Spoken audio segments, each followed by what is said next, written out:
오늘의 이야기는 무학대사가 꿈을 통해 부처님의 가르침을 듣고 깊은 깨달음을 얻는 과정을 담고 있습니다. 이 이야기는 꿈이라는 매개체를 통해 진리를 깨닫는 경험을 상징하며 불교에서 꿈이 단순한 환상이 아니라 수행과 깨달음의 중요한 통로가 될 수 있음을 보여줍니다. 무학대사가 꿈속에서 집착을 내려놓고 비움의 가르침을 실천하면 세속 속에서도 깨달음을 나누는 과정은 불교의 핵심 가르침인 연기와 무상을 체득하는 과정을 상징합니다. 이 이야기 속에서 무학대사는 부처님의 가르침을 자신의 삶 속에서 실천하고 마을 사람들에게 깨달음을 전파합니다. 앞으로 다룰 내용은 무학대사가 세속에서 깨달음을 나누는 과정, 사람들의 고통을 이해하고 치유하는 모습, 그리고 그의 가르침이 후대에까지 이어지는 이야기를 중심으로 전개될 것입니다. 내용이 마음에 드신다면 좋아요와 구독을 눌러주시면 영상을 만드는데 큰 힘이 되고 부처님의 가르침이 더 널리 퍼질 수 있게 도와주시면 감사하겠습니다. 제1장 꿈속의 법문. 무학대사는 늘 고요한 마음으로 불법을 탐구하던 수행자였다. 그가 머물고 있던 절은 깊은 산 속에 자리 잡고 있었으면 산새들의 노랫소리와 바람에 흔들리는 나뭇잎 소리만이 그의 벗이 되었다. 무학대사는 매일 아침 일찍 일어나면 참선과 독경으로 하루를 시작했다. 그의 수행은 그 어떤 집착도 없이 오직 깨달음의 길만을 따르는 것이었다. 그러나 아무리 정진을 해도 마음 한구석에는 풀리지 않는 의문이 있었다. 부처님의 가르침을 진정으로 이해하고 있는가? 그는 늘 이 질문을 마음속에 간직하며 답을 구하고자 했다. 어느 날 밤, 깊은 참선 후 그는 긴 잠에 빠져들었다. 꿈속에서 그는 웅장한 법당에 들어섰다. 법당은 찬란한 빛으로 가득 차 있었고 그 중앙에는 부처님께서 미소를 지으며 앉아 계셨다. 그 주위에는 수많은 보살들과 성자들이 자리를 함께하고 있었고 그 모두가 부처님의 법문을 경청하고 있었다. 무학대사는 그 자리에 함께 앉아 부처님의 입에서 흘러나오는 법음을 들었다. 무상은 이 세상의 근본이니 모든 것은 변하고 사라진다. 집착을 내려놓고 비움의 길을 가라. 부처님의 목소리는 마치 우레와 같으면서도 동시에 산들바람처럼 부드러웠다. 그 소리를 듣는 순간 무학대사의 마음속 깊은 곳에서 무언가가 풀리는 듯한 느낌을 받았다. 그동안 풀리지 않던 의문들이 하나씩 해소되기 시작했다. 부처님께서 전하는 법문은 한 가지 진리로 귀결되었다. 모든 것은 변하고 그 변화 속에서 집착을 내려놓을 때 진정한 깨달음에 이를 수 있다는 것이었다. 제2장 집착을 내려놓는 길. 무학대사는 꿈속에서 법문을 듣는 동안 과거의 자신을 돌아보게 되었다.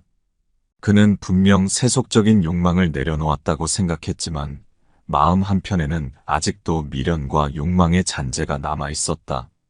그는 가끔 사람들로부터 존경을 받는 자신의 모습을 상상하며 은근한 만족감을 느끼곤 했다.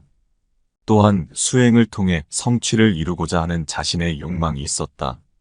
그는 부처님의 말씀을 들으며 스스로의 마음속에 여전히 존재하는 미세한 집착들을 깨닫게 되었다. 집착이 남아있는 한 진정한 깨달음에 이를 수 없다. 부처님의 이 한마디는 무학대사의 가슴 깊숙이 박혔다. 그는 그동안의 수행이 어디서 부족했는지를 깨달았다. 집착은 비단 물질적인 것에만 있는 것이 아니었다. 명예와 성취, 그리고 깨달음에 대한 욕심도 모두 집착의 일종이었다.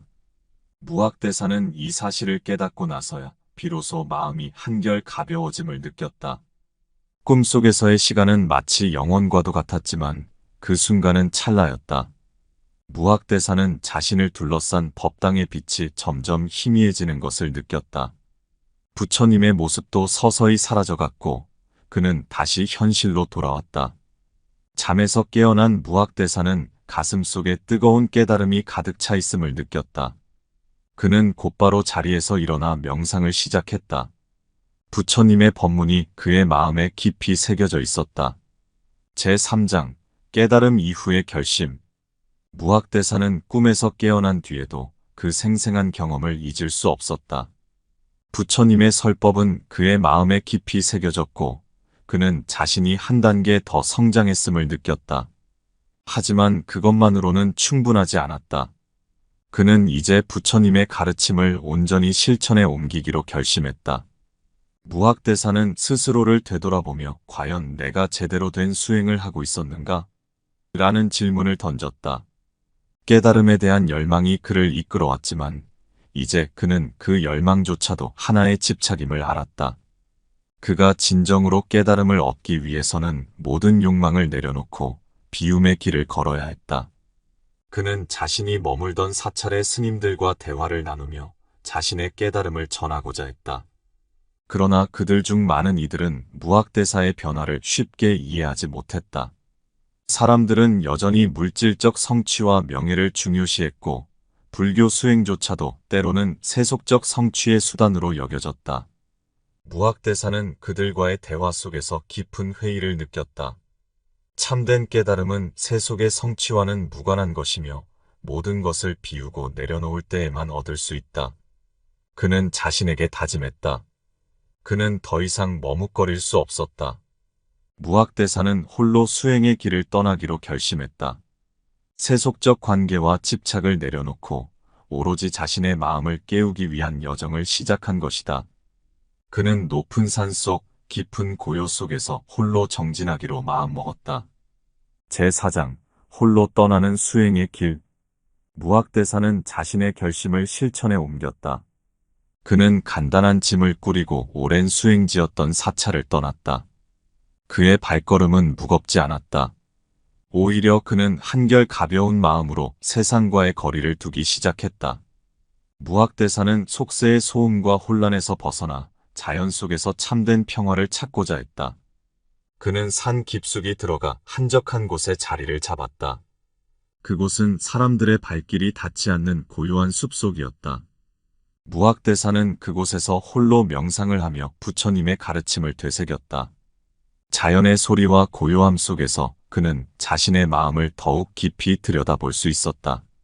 그는 오로지 자신의 내면을 정화하고 부처님의 말씀을 실천하는 데 온 마음을 쏟았다. 시간이 흐르면서 무학대사의 마음은 점점 더 고요해졌다. 그는 꿈에서 들었던 부처님의 말씀을 매일같이 되새기며 그 말씀 속에 담긴 진리를 깨달아갔다. 집착을 내려놓는다는 것은 단순히 물질적인 것에서 벗어나는 것이 아니었다. 마음속 깊은 곳에 숨겨진 욕망과 기대, 그리고 자아를 내려놓는 것이었다. 그는 혼자서 오랜 시간을 보냈다. 그동안 그는 자연의 변화 속에서 무상함을 깨닫고 생과 사의 경계가 허물어지는 경험을 했다. 삶은 영원하지 않으며 모든 것은 결국 사라진다는 것을 그는 몸소 체험하게 되었다. 그러나 그 사라짐 속에서 그는 오히려 더 큰 평온을 느꼈다. 무상함 속에서 영혼을 찾는 것이 아니라 모든 것이 사라지는 그 자체가 진정한 자유임을 깨달은 것이다. 제5장 마음속의 평화. 무학대사는 홀로 깊은 산속에서의 생활에 완전히 적응했다. 그가 선택한 이 고요한 삶은 그가 오랫동안 추구해온 깨달음의 여정에서 필요한 마지막 단계였다. 세속의 모든 관계와 물질적 소유를 내려놓았을 때 그는 비로소 마음속의 평화를 찾을 수 있었다. 산속에서의 나날은 단순하고도 반복적이었다. 해가 뜨면 그는 일어나 명상과 수행을 시작했고 자연 속에서 자신의 마음을 들여다보는 시간을 가졌다. 처음에는 그의 마음속에 여전히 미묘한 갈등과 집착이 남아 있었다. 가끔씩 과거의 기억이 떠오르고 수행의 성과를 확인하고자 하는 욕구가 고개를 들기도 했다. 그러나 무학대사는 그럴 때마다 부처님의 말씀을 되새겼다. 모든 것은 무상하다. 집착하는 마음이 있는 한참된 자유는 없다. 이 문장은 그의 마음을 잡아 끌어내렸다. 그는 자신의 생각을 내려놓고 다시 고요함 속으로 들어갔다. 오랜 시간의 정진 끝에 그는 점점 마음속의 모든 집착을 내려놓는 법을 배우게 되었다. 그 어떤 것도 영원하지 않으며 모든 것은 흐르고 변한다는 사실을 그는 깊이 체감하게 되었다. 어느 날 그는 바람이 부는 산 위에서 명상에 잠겼다. 나뭇잎들이 바람에 흔들리며 떨어져 나가는 소리를 들으며 그는 자연의 흐름과 자신을 하나로 느끼기 시작했다. 그 순간 그는 완전한 고요 속에서 자신과 세상이 하나임을 깨달았다. 그의 마음은 더 이상 세속적인 것에 얽매이지 않았다. 그는 완전한 자유를 얻은 것이다.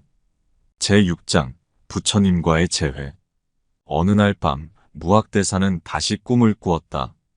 그 꿈은 그가 이전에 꾸었던 꿈과 마찬가지로 부처님과의 만남이었다. 이번에는 부처님께서 더욱 가까이 다가와 미소 지으시며 그를 바라보고 계셨다. 무학대사는 그 꿈 속에서도 자신이 이미 많은 것을 깨달았다는 것을 알고 있었다. 너는 모든 것을 내려놓았느냐? 부처님께서 물으셨다. 무학대사는 고개를 끄덕였다.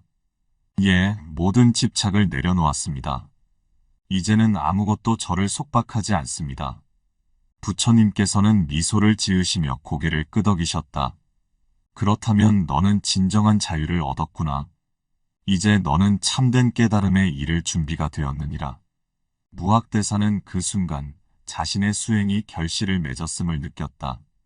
그는 더 이상 과거에 매달리지 않았고 미래를 걱정하지도 않았다. 그는 오직 현재에 머물며 모든 것이 무상하다는 진리를 온전히 받아들였다. 그리고 그 무상함 속에서 참된 평화를 찾은 것이다. 부처님은 그에게 마지막으로 말씀하셨다. 이제 너는 다시 세상으로 돌아가라. 세상은 여전히 고통 속에 있으며 그들에게 진정한 자유와 평화를 전해주어야 한다. 무학대사는 부처님의 말씀에 고개를 숙이며 감사의 마음을 표했다. 그는 세속을 떠나 홀로 수행을 통해 자신을 깨우쳤지만 이제는 다시 세상으로 돌아가 그 깨달음을 전할 때가 온 것이다. 부처님과의 재회를 통해 그는 자신의 다음 단계가 무엇인지 분명히 알게 되었다. 그의 여정은 끝나지 않았으며 이제 새로운 여정이 그를 기다리고 있었다. 제7장 세속으로의 귀환. 무학대사는 부처님과의 꿈속 대화를 마치고 나서 새로운 결심을 다지게 되었다. 그동안 그는 고요한 산속에서 깨달음을 얻기 위해 혼자만의 수행을 지속해왔지만 이제는 그 깨달음을 세상과 나눌 때가 된 것이다. 무학대사는 다시 세상으로 돌아가라는 부처님의 말씀을 되새기며 그동안 자신이 내려놓았던 세속과 다시 마주할 준비를 했다. 그는 자신이 살던 산을 내려가 마을로 향했다. 마을 사람들은 그가 오랫동안 산속에서 수행을 했다는 사실을 알고 있었기 때문에 그의 귀환의 놀라움을 감추지 못했다. 그들은 무학대사를 존경하며 그가 깨달은 지혜를 듣고자 했다. 그러나 무학대사는 그들에게 말과 가르침만으로 깨달음을 전하지 않았다. 그는 마을 사람들과 함께 지내며 그들의 일상을 이해하고 그들 속에서 부처님의 가르침을 실천하는 모습을 보여주었다. 깨달음은 멀리 있는 것이 아니다. 여러분의 일상 속에 부처님의 가르침이 숨어 있다. 무학대사는 사람들에게 이렇게 말하며 그들의 일상적인 삶에서도 고요와 평안, 그리고 집착을 내려놓는 방법을 가르쳤다. 사람들은 그의 말을 듣고 그의 삶에서 우러나오는 지혜의 깊은 감명을 받았다. 하지만 세상은 여전히 고통과 혼란으로 가득 차 있었다. 무학대사는 깨달음의 길이 결코 쉬운 것이 아니라는 것을 알았다. 그는 세속의 유혹과 시련을 극복해야 했고 사람들에게 진정한 가르침을 전하기 위해 자신의 욕망과 자아를 끊임없이 비워야 했다. 그는 자신이 가르치는 것과 동시에 다시금 자신을 돌아보며 부처님의 가르침을 실천하고자 했다.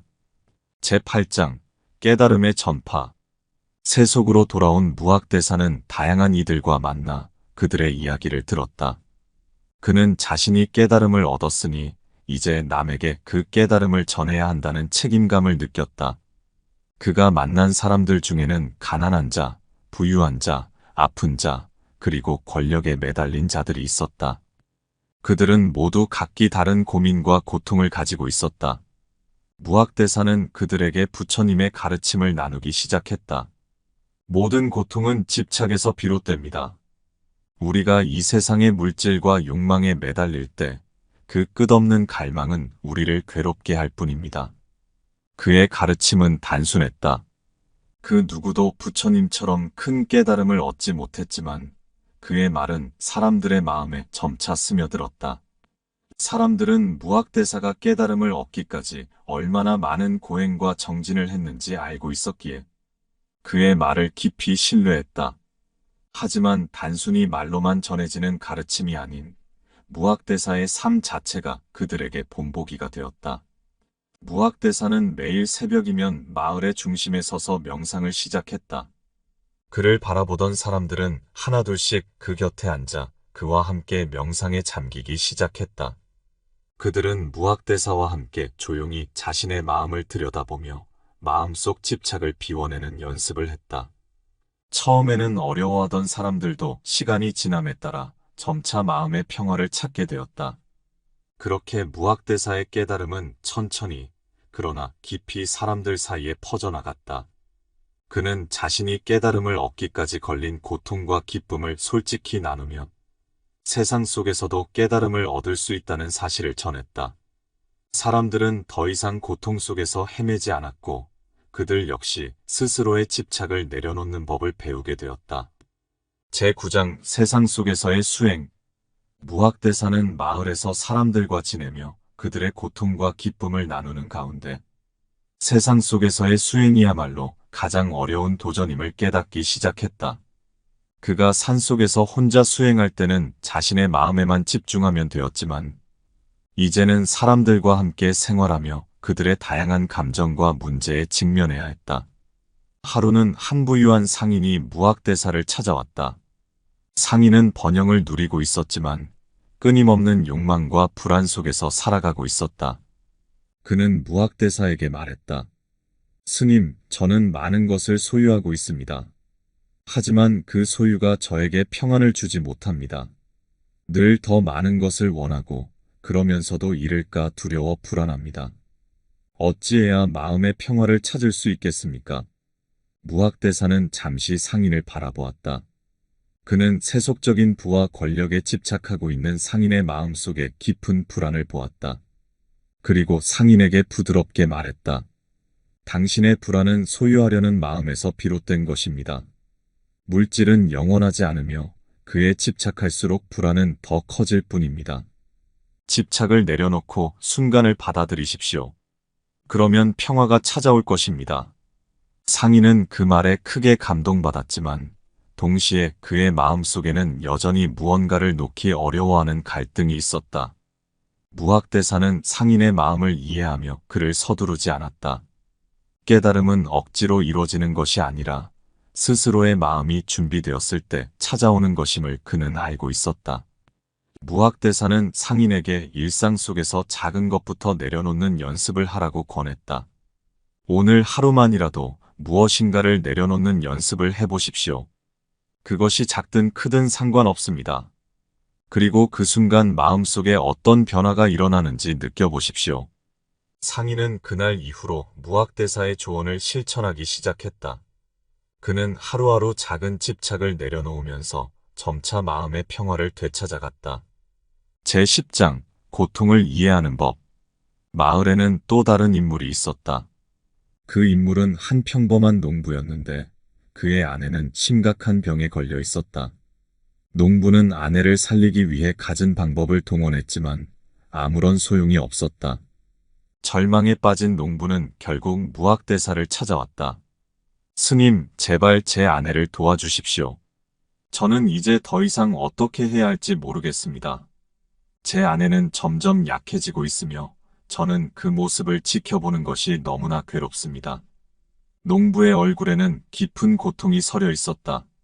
무학대사는 그의 고통을 바라보며 그가 감내하고 있는 슬픔의 무게를 느꼈다. 그러나 그는 농부에게 병을 고칠 방법을 제공할 수는 없었다.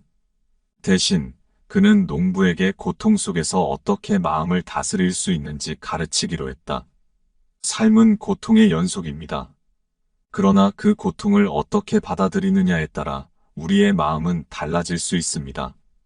고통을 거부하려 할수록 우리는 더 큰 고통에 빠지게 됩니다. 그러나 그 고통을 있는 그대로 받아들이고 그 안에서 평화를 찾으려고 하면 비로소 우리는 그 고통을 넘어설 수 있습니다. 농부는 무학대사의 말이 쉽게 이해되지 않았다. 어떻게 고통을 받아들인다는 말입니까? 제가 사랑하는 사람이 고통받고 있는데 그걸 그냥 지켜보라는 것입니까? 무학대사는 고개를 끄덕이며 말했다. 고통을 거부하는 것이 아니라 그것이 자연스러운 삶의 일부임을 인정하는 것입니다. 모든 것은 무상하고 그 무상함 속에서 우리는 진정한 자유를 찾을 수 있습니다. 아내를 살리려는 당신의 노력은 사랑에서 비롯된 것이지만 그 안에 있는 집착을 내려놓으십시오. 그러면 당신도 당신의 아내도 더 큰 평화를 찾을 수 있을 것입니다. 농부는 무학대사의 말을 깊이 새기고 돌아갔다. 그는 여전히 슬픔을 느꼈지만 그 슬픔을 거부하지 않고 받아들이기 시작했다. 시간이 지나면서 그는 아내와의 마지막 순간을 더욱 평온한 마음으로 지켜볼 수 있었고, 아내 또한 고통 속에서 작은 평화를 찾을 수 있었다. 제11장, 마음의 주인이 되는 법. 무학대사가 마을에서 사람들과 소통하며 그들의 삶에 깊이 관여할수록 그는 깨달음이 단순히 수행을 통해 얻는 것이 아니라 세속적인 삶 속에서 끊임없이 실천해야 한다는 사실을 더욱 절감하게 되었다. 많은 사람들이 고통 속에서 갈등하고 그들의 마음이 고요해지지 않는 이유는 자신이 마음의 주인이 되지 못했기 때문이었다. 하루는 한 젊은이가 무학대사를 찾아와 조언을 구했다. 그는 분노에 휩싸여 있었고 누군가에게 크게 상처받았다고 했다. 그의 목소리에는 격한 감정이 실려 있었다. 스님, 저는 도저히 용서할 수 없습니다. 저를 그렇게 대하는 사람이 어떻게 이 세상에 있을 수 있단 말입니까? 저는 복수하고 싶습니다. 그의 고통을 보고 싶습니다. 무학대사는 젊은이의 눈에 분노와 증오가 가득 차 있음을 보았다. 그는 잠시 눈을 감고 마음속에서 무엇이 그를 이렇게 만든 것인지 생각해 보았다. 그리고는 젊은이에게 말했다. 네가 분노하고 있는 대상은 진정 그 사람인가? 아니면 너 자신 안에서 일어나는 감정인가? 젊은이는 그 말에 혼란스러워하며 대답했다. 저는 그 사람에게 분노하고 있습니다. 그가 저를 그렇게 만들었습니다. 무학대사는 고개를 저으며 말했다. 네가 분노하고 있는 것은 그 사람이 아니라 내 자신의 마음속에서 일어나는 감정이다. 그 사람은 네가 통제할 수 없다. 그러나 내 마음속에서 일어나는 분노는 내가 통제할 수 있다. 그것을 놓아주어라. 그러면 네가 진정으로 자유로워질 것이다. 젊은이는 무학대사의 말이 이해되지 않는 듯했다. 하지만 그 분노를 어떻게 내려놓을 수 있습니까? 제 감정은 제 뜻대로 되지 않습니다. 무학대사는 부드럽게 미소 지으며 말했다.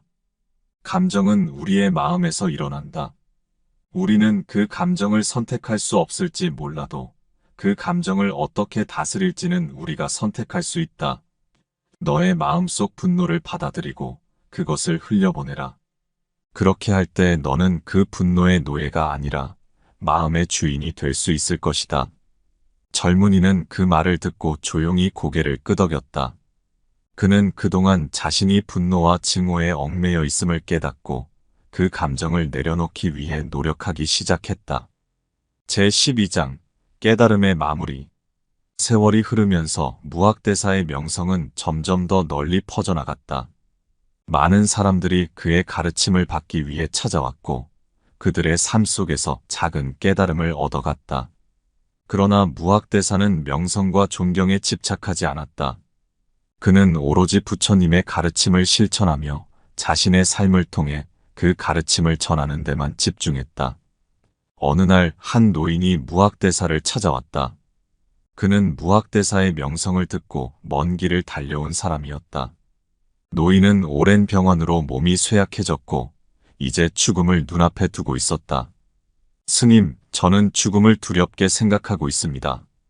저는 이 생에서 아무것도 이루지 못했습니다. 제 삶이 헛된 것이 아닌가 두렵습니다. 무학대사는 노인의 말을 듣고 조용히 고개를 끄덕였다. 그리고 그에게 말했다. 죽음은 두려워할 것이 아닙니다. 그것은 자연스러운 순환의 일부일 뿐입니다. 중요한 것은 우리가 그 죽음 앞에서 어떤 마음을 가지느냐입니다. 당신의 삶은 헛된 것이 아닙니다. 당신이 살아온 그 순간순간이 당신에게 가르침을 주었고, 이제 당신은 그것을 놓아주고 평화롭게 받아들일 준비를 할 수 있습니다. 노인은 무학대사의 말을 듣고도 여전히 마음의 불안을 느꼈다. 하지만 저는 아직도 이루지 못한 것들이 너무나 많습니다. 저는 이 삶에서 후회만 남았습니다. 무학대사는 부드럽게 미소 지으며 말했다. 후회는 집착의 또 다른 형태입니다. 우리가 이룬 것과 이루지 못한 것에 집착할 필요는 없습니다. 모든 것은 흘러가고 그 순간에 충실했을 때 우리는 진정한 평화를 찾을 수 있습니다. 지금 이 순간에 당신의 마음을 열고 그 불안을 내려놓으십시오. 노인은 그 말을 들으며 서서히 마음의 고요를 찾아갔다. 그는 무학대사와 함께 조용히 명상하며 삶과 죽음의 경계가 그리 두렵지 않음을 깨닫기 시작했다. 시간이 지나자 그의 얼굴에는 평온한 미소가 떠올랐다. 제13장 진정한 자유. 무학대사와 함께 시간을 보낸 노인은 마침내 마음의 평화를 찾고 있었다. 그의 마음속 불안은 점차 사라져갔고 남은 삶을 어떻게 살아야 할지에 대한 걱정도 줄어들었다. 그는 무학대사에게 감사의 인사를 건넸다. 스님, 이제야 제가 무엇을 놓치고 있었는지 알 것 같습니다. 평생을 두려움 속에서 살았지만 이제는 그 두려움조차도 받아들일 수 있을 것 같습니다. 무학대사는 노인의 말에 미소를 지으며 고개를 끄덕였다. 진정한 자유는 두려움을 없애는 것이 아니라 그 두려움을 포용하는 것에서 옵니다. 두려움, 고통, 슬픔은 우리 삶의 일부입니다. 그것을 억지로 없애려 하기보다는 그것들이 우리에게 무엇을 가르쳐 주려 하는지 깨닫고 받아들이는 것이 중요합니다. 노인은 무학대사의 가르침을 통해 두려움 속에서도 평화를 느낄 수 있게 되었고, 그 평화는 그의 남은 시간 동안 그를 지켜주었다. 무학대사는 그가 마주하는 모든 이들에게 깨달음을 전하면서도 스스로의 마음을 계속해서 들여다보았다. 그는 세속을 떠나 혼자서 수행할 때는 알지 못했던 진리를 점점 더 깊이 이해해 나갔다. 사람들과의 관계 속에서, 고통과 기쁨 속에서 그는 진정한 자유란 완전한 무소유가 아닌 모든 것을 받아들이고 그 속에서 흔들리지 않는 마음을 가지는 것임을 깨달았다. 제14장 나누는 삶. 무학대사는 세속에서 깨달음을 나누는 삶을 살면서 자신의 사명을 점차 자각하게 되었다. 그는 부처님이 말씀하신 연기의 가르침을 마음 깊이 새기고 있었다. 모든 존재는 서로 연결되어 있으며 그 관계 속에서 각자의 역할이 있다는 진리였다. 자신이 깨달음을 얻었다고 해서 그 깨달음을 혼자만 누리는 것이 아니라 다른 이들에게 나누고 그들이 또한 깨달음의 길을 걸을 수 있도록 돕는 것이 진정한 수행자의 역할임을 그는 깨달았다. 그의 가르침을 듣기 위해 먼 길을 찾아오는 사람들도 있었고, 무학대사는 그들에게 물질적인 도움을 주기보다는 정신적인 지혜를 나누는 데 집중했다. 그는 종종 이렇게 말했다. 우리가 소유한 것은 결국 언젠가는 사라집니다. 그러나 우리가 나누는 지혜와 자비는 사라지지 않고 그 사람의 삶 속에서 또 다른 사람에게 전해집니다. 그것이야말로 연기의 이치입니다. 하루는 무학대사가 머물고 있는 마을에 가뭄이 찾아왔다. 오랫동안 비가 내리지 않아 농작물이 시들고 사람들은 먹을 것과 물을 구하는데 어려움을 겪었다. 마을 사람들은 불안해하며 무학대사를 찾아와 도움을 청했다. 스님, 우리가 어떻게 해야 이 고난을 극복할 수 있겠습니까? 모든 것이 말라가고 있습니다. 무학대사는 사람들의 고통을 깊이 이해하면서도 차분하게 대답했다. 자연은 우리가 통제할 수 있는 것이 아닙니다. 그러나 우리는 그 안에서 우리의 마음을 통제할 수 있습니다. 가뭄은 어려운 시기이지만 그것을 받아들이고 서로 도우며 극복하는 것이 중요합니다. 이 고난을 통해 우리는 서로를 더 깊이 이해하고 나눌 수 있습니다. 마을 사람들은 무학대사의 말에 고개를 끄덕이며 그 가르침을 따랐다. 그들은 비록 물질적으로 어려운 상황에 처했지만 서로를 도우며 함께 그 고난을 견뎌나갔다. 무학대사는 그들의 중심에서 항상 그들을 격려하고 그들이 서로를 믿고 의지할 수 있도록 이끌어 주었다. 제15장 연기의 이치. 무학대사는 마을에서의 생활 속에서 부처님의 연기 가르침을 실천하며 살아가고 있었다. 그는 세상 만물이 서로 연결되어 있으며 그 안에서 고통과 기쁨, 삶과 죽음이 모두 연기 속에서 돌아가는 자연스러운 흐름이라는 사실을 사람들에게 전했다. 그는 이렇게 말했다. 모든 것이 서로 의존하며 존재합니다. 우리의 고통도 기쁨도 결국에는 다른 이들과의 관계 속에서 발생하는 것입니다. 고립된 존재는 없으며 그 속에서 우리는 자신의 자리를 깨닫고 다른 이들과의 관계를 소중히 여겨야 합니다. 무학대사의 이러한 가르침은 마을 사람들에게 큰 깨달음을 주었다. 그들은 서로를 더 깊이 이해하고 자신들의 삶에서 일어나는 사건들이 단순히 개인적인 문제가 아니라 그들 주변의 상황과 연결되어 있음을 알게 되었다. 특히 마을에 닥친 가뭄 속에서 그들은 더욱 연기의 이치를 깨닫게 되었다. 가뭄이 계속되자 사람들은 무학대사의 조언에 따라 서로 나누며 살았다. 그들은 자신들이 가진 것을 이웃과 나누었고 그 과정에서 그들의 마음도 풍요로워졌다. 마을 사람들은 단순히 물질적인 것을 나누는 것만이 아니라 서로의 고통을 이해하고 그것을 함께 짊어지는 법을 배우게 되었다. 무학대사는 마을 사람들의 변화에 기뻐하며 부처님의 가르침이 그들의 삶 속에서 자연스럽게 실천되는 것을 지켜보았다. 그가 바라던 것은 단순히 깨달음을 얻는 것이 아니라 그 깨달음을 통해 사람들이 더 나은 삶을 살아가는 것이었다. 그는 이제 자신이 진정한 깨달음의 길을 걷고 있음을 확신했다. 제16장 마지막 가르침. 세월이 흐르며 무학대사의 몸도 점점 쇠약해졌다. 그는 자신이 생을 마감할 시기가 가까워지고 있음을 알았다. 그러나 그의 마음은 여전히 고요했고 그는 그 어떤 두려움도 느끼지 않았다. 그는 자신이 걸어온 길을 돌아보며 부처님의 가르침을 따라 살았다는 사실에 만족했다. 어느 날 그는 마을 사람들을 모두 불러 모았다. 그는 그들에게 마지막으로 남길 가르침이 있었다.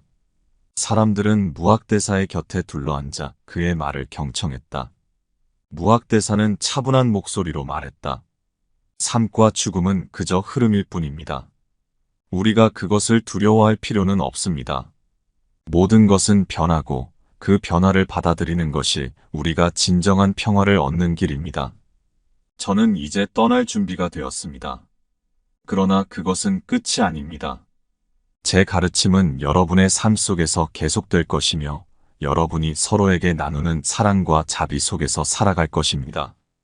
사람들은 무학대사의 말을 듣고 눈물을 흘렸다. 그들은 그가 떠나간다는 사실을 받아들이기 어려웠다. 그러나 무학대사는 그들의 눈물을 닦아주며 말했다. 눈물을 흘리지 마십시오.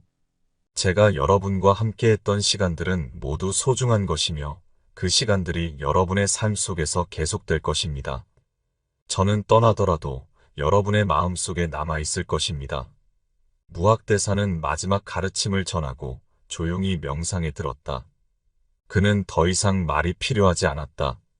그는 그저 자신이 걸어온 길을 돌아보며 그 모든 순간들이 연기 속에서 이어져 왔음을 깊이 깨달았다. 그의 마음은 고요했고 그는 그 고요 속에서 생과 사를 넘어서는 평화를 느꼈다. 제17장 떠나는 순간. 무학대사는 마지막 가르침을 전한 후 고요한 명상 속으로 들어갔다. 그의 몸은 비록 쇠약해졌지만 마음은 여전히 맑고 평온했다. 그는 더 이상 세속의 어떤 일에도 얽매이지 않았고 자신의 생이 다했음을 조용히 받아들였다. 마을 사람들은 그의 곁에서 그를 지켜보며 그가 생을 떠나는 순간을 함께했다. 무학대사는 자신의 숨이 점차 가늘어지는 것을 느끼면서도 두려움을 느끼지 않았다. 그는 이미 부처님의 가르침을 깊이 체득하였고 그 가르침이 그에게 어떤 두려움도 허용하지 않았다.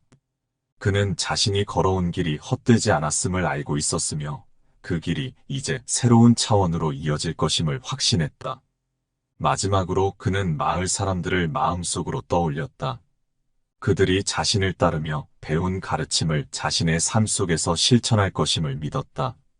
무학대사는 그 믿음 속에서 미소를 지으며 조용히 숨을 거두었다. 그의 생은 이렇게 고요하고 평화롭게 끝이 났다. 그러나 그의 죽음은 끝이 아니었다. 그의 가르침은 여전히 사람들의 마음 속에서 살아있었고 그들 사이에 영원히 전해질 것이었다. 마을 사람들은 무학대사의 죽음을 슬퍼하면서도 그가 남긴 가르침을 마음속에 깊이 새기고 있었다. 그들은 그가 떠난 후에도 서로 도우며 그의 가르침을 실천하기로 다짐했다. 그의 가르침은 이제 그들 각자의 삶 속에서 실현될 것이었다. 제18장 무학대사의 유산. 무학대사가 떠난 후 그의 가르침은 마을 사람들뿐만 아니라 더 넓은 세상으로 퍼져나갔다. 그의 명성은 점점 더 많은 사람들에게 알려졌고 그의 삶과 가르침을 배우고자 하는 이들이 점차 늘어났다. 무학대사가 살아있을 때는 그저 작은 마을의 스승으로서만 활동했지만 그의 죽음 이후 그의 지혜는 더욱 널리 퍼져나갔다. 많은 이들이 무학대사가 전한 깨달음을 통해 자신들의 삶을 새롭게 바라보게 되었다. 그들은 그의 가르침을 통해 집착을 내려놓고 연기의 이치를 이해하며 진정한 평화를 찾게 되었다. 그의 가르침은 단순한 철학이나 이론이 아니라 실천을 통해 얻을 수 있는 진정한 지혜였다. 무학대사의 유산은 단순히 그가 남긴 말이나 글이 아니었다. 그것은 그가 사람들과 나눈 경험, 그리고 그들이 그 가르침을 통해 변화한 삶이었다. 그의 제자들은 그의 가르침을 전파하며 그 역시 다른 이들에게 깨달음의 길을 안내해 주었다. 세월이 흐르면서도 무학대사의 가르침은 잊히지 않았다. 그의 제자들이 전한 지혜는 후대에 이어졌고 그의 깨달음은 많은 이들에게 빛을 비추었다.